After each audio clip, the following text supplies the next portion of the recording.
boys, ladies and gentlemen, Hebrews and Shebrews, welcome back to the Dirtbag Outdoors YouTube channel. Thank you for tuning on in. Check it out. If you haven't seen my short video on the buying and assembling the cheapest Glock 19 Gen 3 style pistol out there, it's done. It's done. Here she is in all of her glory. First and foremost, y'all, this video is not sponsored by anyone, including this company. And there's a 0% chance that YouTube will let me monetize this video. So if you are a fan of the channel and want to help support, check out the links down below. Patreon, merch, Amazon affiliates, things like that are down there. And make sure you are subscribed to the channel if you're not already. Anyways, guys, first and foremost, I'm going to show you guys an itemized price list. But verbally, from what I can remember without looking at it, this entire thing complete minus the red dot. As you can tell, I have no sights yet. But everything minus the red dot, complete firearm, is about $200. All right, it's about $214 actually. So a $200 Glock 19 Gen 3 style pistol with an RMR cut slide, threaded barrel, 1/2x28. I don't understand how they're doing it. This place is called Combat Armory in Michigan. I've ordered from them in the past a few times, and it's always been pretty good stuff. They make it all in-house right there in Michigan, so completely American made, which is cool. ADE sent me this optic. This is the Stingray. It's a 6 MOA green dot RMR footprint optic I got on there. So shout out ADE. We're going to take this thing to the range. We're going to see if this $200 thing can perform. We're going to see if I knew how to put it together. It was pretty straightforward. A couple of YouTube guides helped me along any questions I had. And yeah, that's it, guys. I mean, we're going to go take this thing to the range. First impressions, I absolutely love the ergonomics of the frame. I love the palm swell. The stippling feels really nice. It's got stippling on the front of the trigger guard too. The magazine release is kind of an extended style right out of the box. And I'm freaking pumped. I'm freaking pumped. Let's go to the range and see how it performs, see if it works, see. We're gonna get the red dot dialed in, and we're gonna come back and we're gonna recap the $200 Glock. Let me know down below if you think it's gonna work, and I'll see you guys in a few.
Alright guys, we are back to the studio after the maiden voyage of the $200 Glock from Combat Armory. How did it do?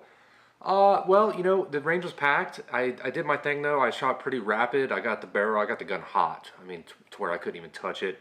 I shot a little over 200 rounds in its maiden voyage, and there were no jams per se. There was a couple of issues, and I think that it's ammo related. I don't know if this particular gun likes certain ammo more than others, but basically what was happening is PMC, this Freedom Munitions, which I think is remanufactured, and the Spear 147, no issues whatsoever, ran perfectly fine. Ran like a sewing machine. On the other hand, this stuff here, Midwest, I'm pretty sure they're out of business. They're local to my area, and I think they're out of business, but this stuff sucked. This stuff, it had all kinds of problems, multiple light primer strikes. I mean, hitting them 2, 3, 4 times, nothing would happen.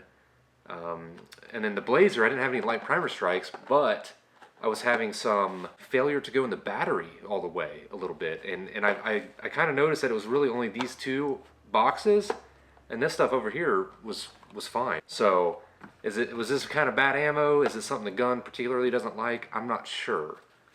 But it was accurate. It shot well. It's really dirty now. It got really hot. Like I said, there's almost like liquidy sludge in it already.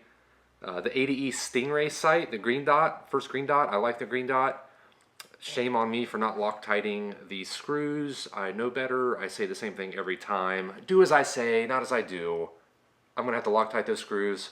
But the sight itself stayed dialed in, stayed 0, no problem, easy to adjust. It was almost dialed in from the factory. So shout out to ADE, Stingray. I'm going to link that down below. And yeah, guys, what do you think? What do you think about a $200 build your own Glock? Is this the Legos for men? I don't know. I'm not sure. It might be.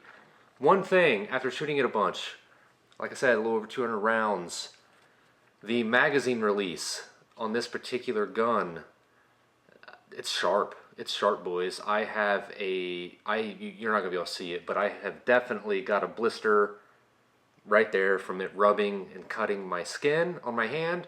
So I'm going to probably kind of file that into rounded edges. Maybe it's the deep serrations of it. I'm not sure. But after shooting it for a while, it started to cut into the palm of my hand. So something to note there. I'm going to try a little home remedy with a file on that probably, and put some Loctite on these screws. And then I think I'm going to send it. If you guys want me to do like a 1,000 round torture test on this, similar to what I did with the Kiger, let me know. I'll do it if the video gets enough likes. Yeah, guys, comment down below. What do you think about it? Are you going to pick one up? Combat Armory, $200 Glock, threaded barrel, RMR cut, the whole 9 yards. For the money, I'm impressed. I am not impressed with how it performed with these. Specifically, this ammo was trash. Blazer's usually okay. I'm not sure what happened. You guys let me know down below. Having some slight out of battery issues. You jam it home and it was okay. Other than that, guys, thank you so much for watching. I love y'all. Check out the links down below. I'll see you next time.